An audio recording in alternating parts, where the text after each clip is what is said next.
Iran's Ayatollah regime declares, "We will not surrender," and the United States will observe an unprecedented attack.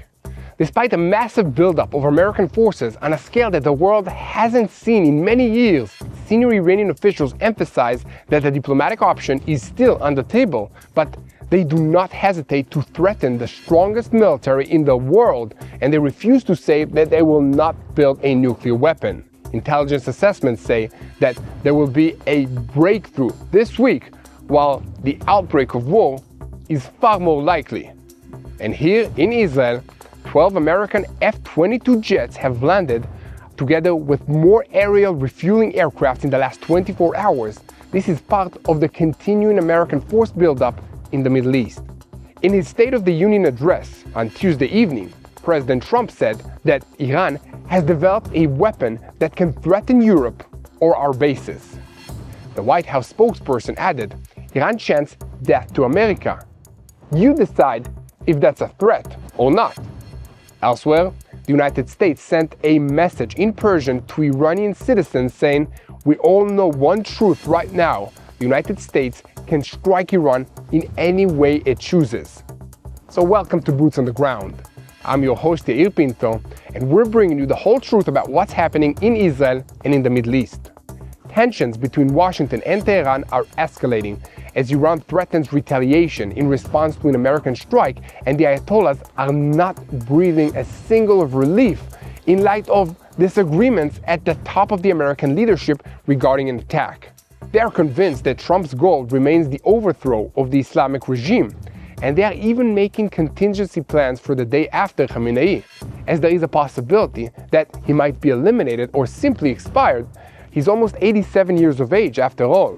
In Washington, the Washington Post reported this week that the United States has amassed in the region no less than a third of all its active deployed naval forces, as well as a large number of land-based air power ahead of a head-on confrontation. As the IDF and the Pentagon tighten operational coordination, the aircraft carrier Ford continues to draw closer. 12 F-22 Raptors, the most advanced aircrafts in the world, landed in Israel this week, together with 2 more refueling aircrafts. In total, more than 200 American fighter jets are already in this region, and the aircraft carrier Gerald Ford was spotted near Crete. So, it's within the striking range of Iran. Is it here for no reason? We'll soon find out. And against the backdrop of the force buildup, and immediately after Trump's State of the Union speech, Iran is trying to project an image of calm, deliberation, and then the possibility of a deal that would prevent hostilities with Iran. President Pezeshkian declared that we support peace and stability. This is the president of Iran. And Foreign Minister Abbas Araghchi of Iran said, "We will not develop a nuclear weapon," while his deputy added, "If there is will, an agreement is possible." However, at the same time, the IRGC is deploying ballistic missile launchers on the Iraq border, and with the help of Chinese satellites, they're monitoring US bases in the Middle East. They're also making videos, including footage of missile launchers in a drill on the southern coast. And according to Reuters, they are hoping to soon finalize a deal with China to purchase an anti-ship hypersonic missile, which would be a game changer. So TBN Israel's senior Middle East analyst Mati Shoshani will bring us a closer look today at how Donald Trump is trying to act as the responsible adult to avoid an all-out war, and explain why Iran would get itself into trouble if it fires towards Israel. However, Israel, where I'm standing now, is also worried about pro-Iranian militias in Iraq and elsewhere jumping in to try and save the regime amidst the regional deterioration. But the Iranian regime also has to worry about demonstrations in its own streets against it, as students are protesting from universities in Tehran every single day for the past week, clashing with besieged militias in a sign that they have lost their fear of retaliation. For their part, the Revolutionary Guards seems to have lost some of their confidence as well, admitting that the students have the right to protest, but there are red lines. But while everyone is looking at Iran, Israel's northern arena remains open as Tehran might pressure Hezbollah into an attack. Lebanon's internationally recognized government has a dilemma, as Israel has warned that if Hezbollah opens fire, the IDF will hit civilian infrastructure in Lebanon that Hezbollah depends on for its own use. But even now, before a war breaks out, Israel is striking Hezbollah infrastructure on a daily basis, and the IDF reports the thwarting of hundreds of attacks since the ceasefire began. This includes strikes on Hezbollah positions this week, which resulted in the elimination of senior Hezbollah operatives. And in the Gaza Strip sector, Hamas rejects the demand to disarm. So, are we on the brink of an all-out war in the Middle East? As you can see, we have a lot to talk about today. So let's dive into the details. I'm Yair Pinto, with me is Mati Shoshani, and this is your Boots on the Ground report with the whole truth about what's happening in Israel on day 872 of the war against Hamas, Hezbollah, the Houthis in Yemen, the Shia militias in Iraq, and all the other armed groups in this region that are operating under the control of the Revolutionary Guards Corps in Iran, which is the head of the crumbling axis of evil in the Middle East. A moment before we start, I want to call on you to keep spreading the truth. If you want to know more about life in Israel and not hear lies that are funded by Qatar, look for Mati Shoshani and Yair Pinto on social media platforms and on TBN Israel, and stay connected on a daily basis. Make sure to hit the subscribe button also here on YouTube. In the last 24 hours, 2 more American refueling aircrafts landed in the Ben Gurion International Airport in Tel Aviv in Israel, adding to the large number of American military aircraft that have already landed here over the past few days. At the same time, off the coast of Crete, the aircraft carrier Gerald Ford was spotted this week as it continues moving eastwards. So, is this only pressure on the table that's headed for the next round of talks, or does this force already signal a move from ambiguity to a decision that was made? To understand where we stand, we need to look at the American force posture in the Middle East and also in Europe as one operational array. There are already more than 200 American fighter aircraft that are deployed within close distance from Iran, and there are assessments that spark of more than 300 if you also include the aircrafts deployed at bases in southeastern Europe this month. This is a mix of F-35, F-16s, and F-15 aircrafts, which have a range of complementary ground attacks and also air-to-air warfare capabilities. And beyond that, there is also the quiet order of battle that enables war. More than 100 aircrafts for refueling, command and control, intelligence, electronic warfare, and transport. This is not just numbers. This is the ability to keep an air campaign in the air over time, to deliver a real-time picture for the skies, and to launch waves of strikes without giving the enemy a chance to recover. When these assets connect to a broad American satellite array, the result is clear. Every missile launch, every movement, every electronic signal that is made by the Iranian forces has a higher chance of being detected faster. In Israel, they look at this through the defensive lens, as it gives a better warning, better response time, and on paper, also better readiness of the air defensive array, which includes the Arrow 3. In the naval arena, the picture is also very one-sided. Approximately 1/3 of the active and deployed U.S. Navy ships are now on station, within striking distance of Iran, including 2 carrier battle groups that are centered on the Abraham Lincoln in the Arabian Sea south of Oman and the Gerald Ford in the eastern Mediterranean. Altogether, there are at least 12 destroyers in the region equipped with an air defensive capabilities to shoot down incoming missiles and drones. This is as well as hundreds of Tomahawk cruise missiles that can fire back at the enemy. This is not just presence. It is an array that brings with it capabilities in air defense, interception, and logistics that enable rapid action in multiple arenas. It is reinforced by land-based assets. For example, there are indications that as many as 60 American aircraft have been deployed to the Muwafaq Salati Air Base in Jordan. And altogether, there is talk of a movement of more than 150 aircrafts to bases in the Middle East and southeastern Europe since the failure of the previous round of talks. Last, but certainly not least, we have to talk about the direct Israeli component, as 12 American F-22 aircrafts landed here in Israel this week, and that sends a message of its own. But the bigger message is the combination of American strikes and support aircraft that are deployed in Israel, including refueling and electronic warfare assets, together with command array capabilities of managing an extended or a short operation depending on the political decision. And let us not forget Israel's own very capable Air Force, which will likely be part of any American-led operation against Iran. And I wonder if America's other regional allies will also take part, as they have in some impressive capabilities in the past. Let me know what you think about this in the comment section. You think other allies will join the battle? And amidst all of this, the Ayatollah regime is trying to project two things at the same time. We are open to an agreement, and, don't be mistaken, we will respond. And senior Iranian officials declared that the diplomatic option is still on the table, but they also openly threatened that any strike will trigger a broad counter-response, and that there is no such thing as a limited strike that will compel them to make concessions. The Iranian foreign minister speaks about returning to the talks in Geneva with determination to achieve an agreement, and emphasizes Iran will not seek to develop a nuclear weapon under any condition, but also will not give up what it defines as a right to nuclear technology for peaceful purposes. At the same time, the deputy foreign minister there points to the operational risk, saying it is easy to start a war, hard to end it, and the whole region will pay the price.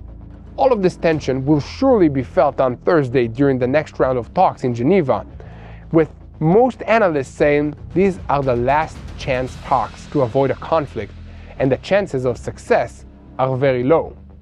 And President Trump insists on zero enrichment of uranium for Iran, while the regime says it has the right to enrich and it will not back down for this principle. And Israeli officials say that they don't think this gap can be bridged. It is hard to see a real breakthrough, and the feeling is that the question is not if, but when. And on the American side as well, the messages are dual. On the one hand, diplomacy as the first option. On the other hand, readiness to use overwhelming forces if needed. And last night, in the State of the Union address, President Trump framed it in his language, declaring that Iran has developed a weapon that can threaten Europe or American bases. And in another statement before the speech, he claimed that Iran wants an agreement desperately, but cannot explicitly say it because it doesn't want to get rid of the nuclear program. The White House spokesperson also sharpened the simple argument to the public. Iran chants, death to America. You can decide if that's a threat or not. Personally, it's a threat when somebody threatens to kill you. This is not just rhetoric. It is the building of domestic political legitimacy against oppositions at home and against an international community that speaks in two voices, outwardly calling for diplomacy, and in closed rooms understanding what it means if the regime in Tehran comes out of this event strengthened. And meanwhile, on the ground and in the air, steps are beginning that smell like preparations for an escalation scenario. The United States is evacuating non-essential staff and family members from the embassy in Beirut, as well as military bases in Qatar and in Bahrain. This is a classic move of lowering risks and complications ahead of a regional development. India and South Korea have also called on their citizens to leave Iran immediately, but that won't be easy, as there are tens of thousands of Indian and South Korean citizens who work in Iran. There are also reports of text messages that are reaching Iranian residents from an unknown source with the message that Trump is a man of action. This is part of the psychological war that all sides are now running. But the Iranian response does not remain at the level of threat.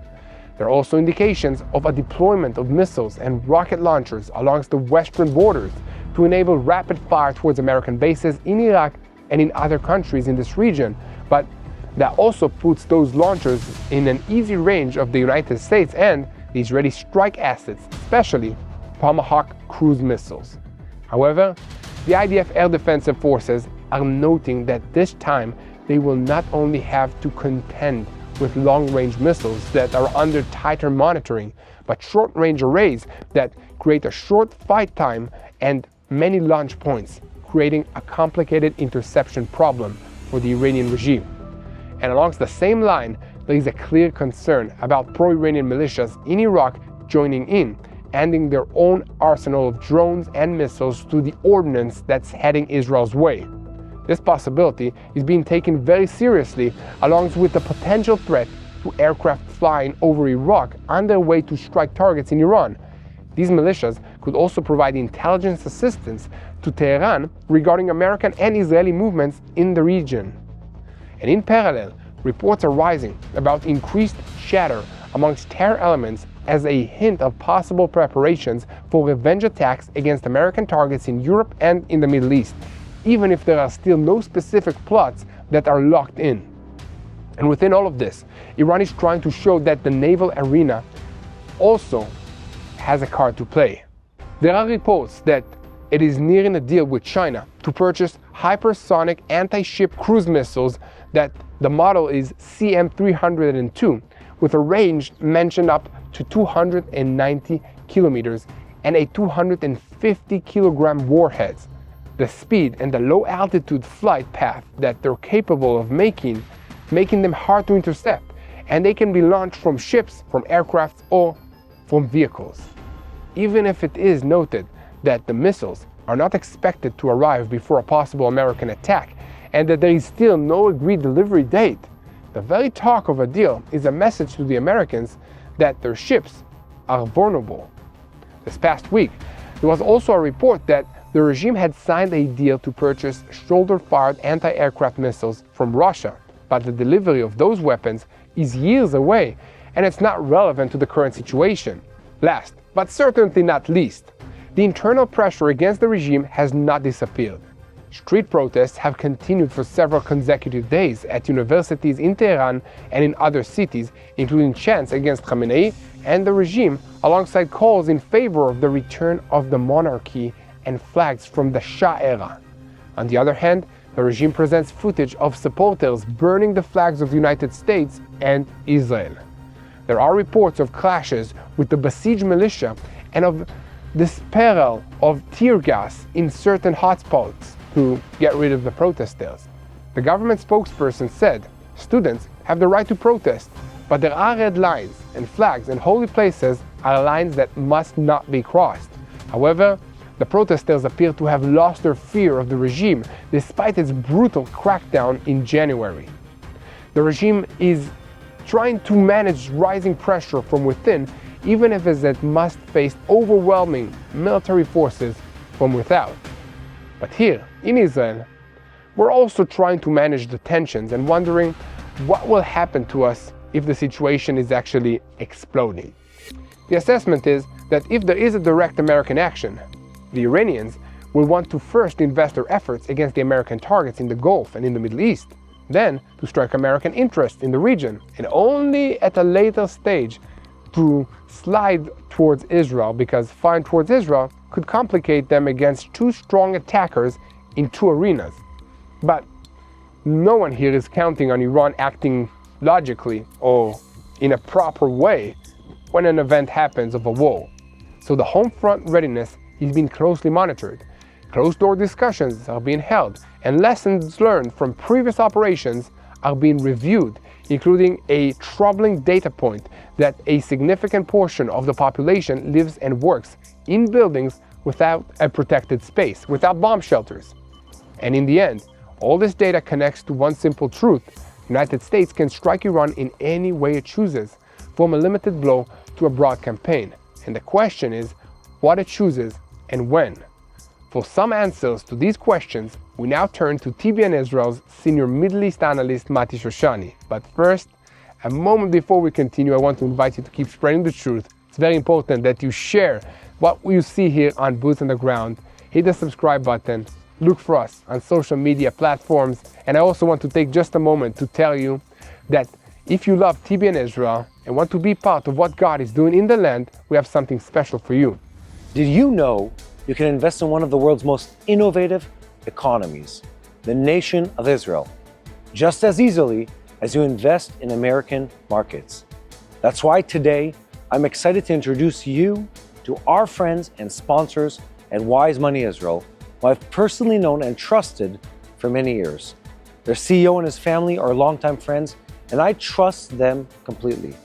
Now, whether you're looking to elevate your 2026 investment strategy, diversify internationally, or support Israel and its economy, Wise Money Israel offers professional guidance to help you participate in one of the world's most dynamic markets. SEC-registered Wise Money Israel manages Israeli stock and bond accounts for investors from over 30 nations who want to capitalize on Israel's position as a global innovation powerhouse. Their Israel-based professionals provide expert access to companies in Israel's traditional and high-growth sectors. And as of today, Wise Money Israel manages about $100 million in client assets with integrity and biblical focus. If you're looking to fulfill your biblical mandate by supporting Israel, we highly recommend that you reach out to them. Click in the link description below or visit wisemoneyisrael.com/TBN for a free consultation today. And now we move to TBN Israel's senior Middle East analyst, Mati Shoshani. So Mati, how do you see the diplomatic situation right now when, on the one hand, Trump is trying to be the responsible adult and avoid an all-out war, and on the other hand, he puts a loaded gun on the table? And why would Iran get itself into trouble if it files towards Israel? That's a good question. Over to you, Mati. Yair, what you're really asking me is the following. Is Iran already saying openly that there's no such thing as a small strike and its threat towards Israel is unequivocal? Then why are we still talking about diplomatic rounds? And what, in practical terms, are the understandings around the expected strike? So here are the central points right now. Diplomacy is still moving, but it's no longer an alternative to a strike. It's a narrow window right before a decision point. Last night, in his State of the Union address to Congress, President Trump framed the moment in terms of strength, deterrence, and American prestige. He said that America's enemies are afraid, that the U.S. military is very strong, and America is getting respect like never before. And in the background of that same speech, the reality is this. He is still weighing military action against Iran with no final decision at this moment, while the administration is expecting Iran's formal response to U.S. demands this coming week. That matters to viewers right now because it signals two tracks running at the same time: negotiations on the table and an operation on standby. And that standby posture is closer than it has been in a very long time. Now look at what Iran is doing in response. First, it's sending one clear message. There is no limited option. From Tehran's perspective, any strike opens a wider conflict. This is not a theoretical warning. It is their operational concept. And they're not directing it only at Washington. They're aiming the threat at Israel as well. In other words, they're trying to deter both sides in advance by making the expected regional cost as high as possible. Now, at the very same time, Iran is not slamming the diplomatic door. Foreign Minister Abbas Araghchi is publicly talking about returning to talks in Geneva as soon as possible, seeing a fair and equal agreement. But he repeats the core line: diplomacy is preferred, yet not at the expense of national honor and national interest. Iran's Deputy Foreign Minister, Majid Takht Ravanchi, puts it even more bluntly. If there is an attack, Iran will respond according to its defense planning. And then he has a sentence everyone should hear twice. It may be possible to start a war, but it's not easy to end one, and the entire region will suffer the consequences. That is not a peace message. That is a warning first to the United States, but also very clearly at Israel. Now let's talk about the American side. The line coming through is that the United States is determined to exhaust negotiations, but it refuses to be strung along. No dragging, no deception. That's why Washington keeps the door open, but puts a clock on the table. And that clock, as it described from the Israeli perspective, is measured in a short time frame, not months. The message is, Iran gets a narrow window to deliver real answers, not a long game of buying time. And meanwhile, in Tehran, they're not breathing easily. Yes, reports about internal disagreement in the U.S. leadership over a strike due to the risks and potential costs, are welcomed by some voices in Iran. They interpret it as a lack of consensus in Washington and as Trump trying to preserve the credibility of his threats without committing to a move that could ignite a regional war. But that satisfaction does not change their bottom line. The military option is still very much on the table, which means, despite mixed signals, Iran is preparing for the worst. And this is where we reach the more dangerous layer. In Tehran, there's consensus that Trump's ultimate aim has not changed. Not just an agreement. In their view, the end goal is regime change, the fall of the Islamic system. So from the supreme leader's perspective, if Iran dismantles its strategic assets, if it gives up capabilities, if used as the backbone of deterrence, this will not save the regime, it will invite the next demand, and the next one after that. That is why you hear responses like, because we are Iranians, when asked why they will not simply concede. This is not just pride, it's a survival doctrine. Now look inside Iran itself. On the one side, the regime speaks about drafts, progress, historic opportunities. But on the other side, the public is counting coins. The picture in the material is of a society trapped between fear of war and economic pressure. We're seeing descriptions of inflation crushing the middle class, prices rising as Nowruz approaches, which is a national holiday, and currency volatility disrupting production and industry. The government tries patches, like electronic coupon programs, but the message from the street is simple. You cannot cover a deep structural crisis with temporary fixes. So even when officials talk about an agreement, the public does not necessarily believe it will produce real internal change. And the social pressure within Iran is rising once again. Not always as mass marches, sometimes it comes through campuses reopening in a tense atmosphere, memorial events, and a gradual return of unrest. Add to that something the region does not like to say out loud: preparations for extreme scenarios. The material reflects growing attention to the day after Khamenei, including even the possibility of him being targeted. That's why we see reporting about expanding authority for figures like Ali Larijani and about building continuity plans in advance. The internal message is, we're stable. The external message is, a decapitation strike won't break us. And these kind of messages are really tell us what's real in Iran. So why keep diplomacy going at all? Because right now, it's the only tool that allows each side to attempt to gain something without setting the entire region on fire. The Americans want to exhaust talks to justify a decision, either which way. The Iranians want to buy time, seek relief, and above all, prevent a war that they themselves warned would become wide and uncontrollable. But on this map, one conclusion is hard to avoid. Iran is not prepared to surrender what it calls honor and national interest, and the United States is not prepared to accept what looks like delay tactics. When those two conditions meet, the diplomatic window becomes incredibly short. So your question, Yair, gets a practical answer. We're still in diplomatic rounds because this is the last station before a decision. But the military preparations, the threats, and the tone all indicate the risk of escalation remains very high. Iran says there will be no small strike. The United States signals it will not accept a drawn-out process. And in between, Tehran is under pressure at home and aggressive abroad, trying to survive this moment without giving up the pillars of its system. This doesn't mean final decision has already been made, but it does mean the sides are acting as if it could be made at any moment. I'm here, Mati Shoshani, now back to Yair Pinto. So thank you, Mati Shoshani, for bringing your usual clarity to these vitally important issues. And now, I want to call on you to keep spreading the truth. How? It's very simple. Let's be ambassadors of the truth. Share this content with as many people as possible, hit the subscribe button, and pray. So now, we're shifting our focus to Israel's northern arena, because Iran would like to use their proxy Hezbollah as a weapon against Israel in the coming conflict. Israel is aware of that, and we're not waiting for our enemies to decide when to attack us, but rather, we are getting out ahead of the problem.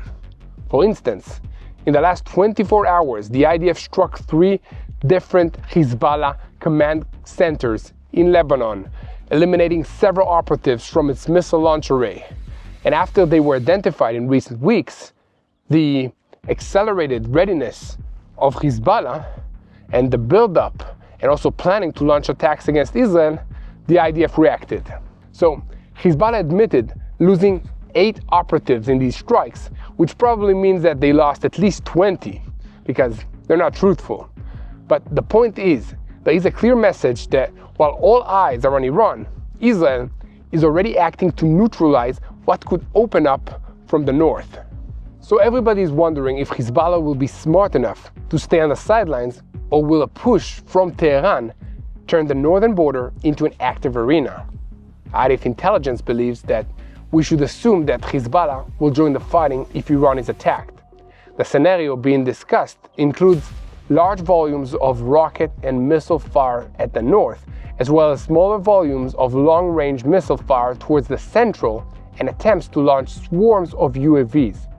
Although they have lost much of their capability, Hezbollah is assessed to retain a significant missile inventory, including at least a few thousand short-range rockets for ranges that are between 25 and 35 kilometers, and dozens to a few hundred long-range missiles for ranges that are reaching about 100 kilometers or even more. And at the same time, the IDF notes that its arsenal of suicide drones is growing rapidly, and that the organization intends to strike the north and also strategic sites using its remaining stockpile of precision weapons against Israel. So once again, Israel isn't waiting to see what happens next, but is getting out ahead of the problem. And Prime Minister Benjamin Netanyahu recently defined the new doctrine as no more containment, no more campaigns between the wars.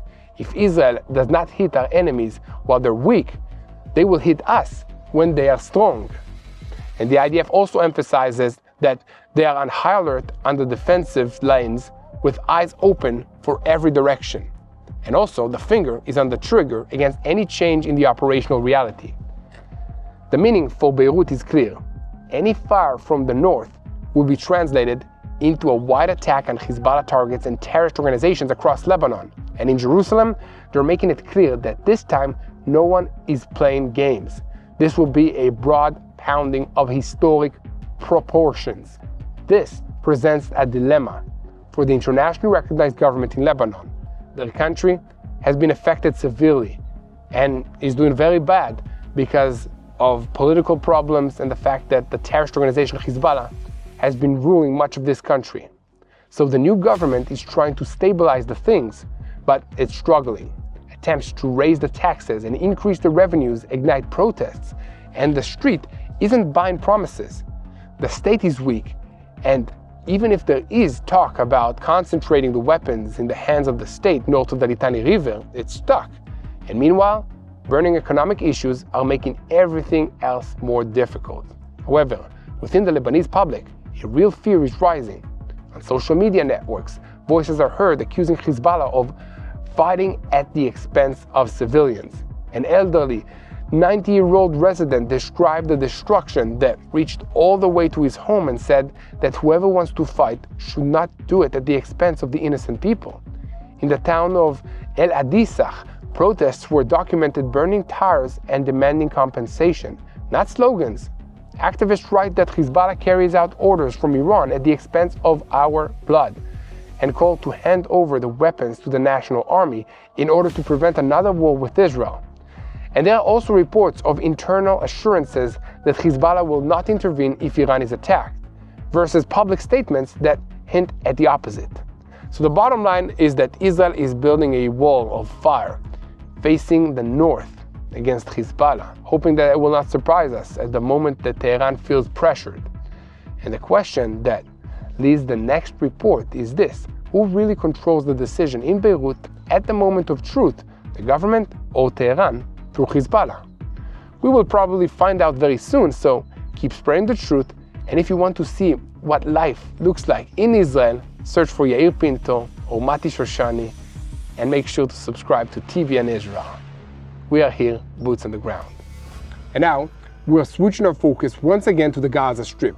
Is the Hamas terrorist organization trying to ignite additional arenas in order to bring itself back to the center of attention? So, in recent days, Hamas is sending a clear message. It does not intend to disarm or meet any of the other demands that the framework and the understandings agreed upon So basically, a senior Hamas official, Ghazi Hamad, said in a conversation with a Saudi newspaper this week that the issue of disarmament is hard to regulate because of many sensitivities.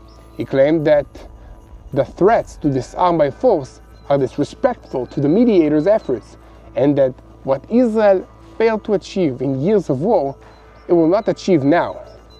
So Hamas spokesperson in Gaza, Hazem Qassem, also joined this line, saying that threats to disarm Hamas by force do not take the mediators into account.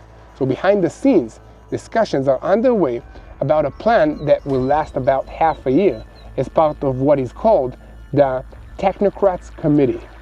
But even there, the understanding is that the dispute is still open. An Egyptian source confirmed that the issue is being discussed with Cairo, with Ankara, and with Doha. And it was said there is a desire to reach understandings because of the American desire to advance a diplomatic move. In Israel, they paint a completely different picture. There is coordination with the United States. There is a political and also military message that converges on one demand. Hamas will not remain an armed force that runs the Gaza Strip. Trump also set a clear deadline. Hamas must disarm within the next 60 days. However, the security establishment emphasizes why Hamas refuses. The weapons are its last lever of influence over the situation. They enable control of the street, power against internal rivals, and the ability to claim it is still the resistance, even when all the spotlights are on Iran and on the northern border. But soon, Hamas could take a hit in the economic arena as well, because behind the scenes, an initiative is being examined to replace cash in Gaza with a digital payment tool that is gonna be similar to the dollar. This is gonna be like Bitcoin. So those advancing ideas are explicitly with the goal to dry out the strip of cash so that Hamas won't be able to generate revenues. They note that even today, transactions in Gaza are already being carried out in volumes of tens of millions of dollars using stab coins, which is the new currency that is trying to be pushed inside Gaza, and through unregulated channels, and therefore the battle will also be a technological one, not only militarily. So, bottom line, Hamas refuses to disarm because without weapons and without money, it loses control, loses influence, and the chance to survive politically. So the big question now is, what happens first? The American deadline and the economic pressure, or an attempt by Hamas to ignite the field again to break the entire process? And one thing you can be sure of is that here at TBN Israel, we will report every single day about what's happening here in Iran. And we call on you to pray. This is a spiritual war. The Iranian people need your help. The people of Israel need your help. The people and the forces of the United States need your prayers.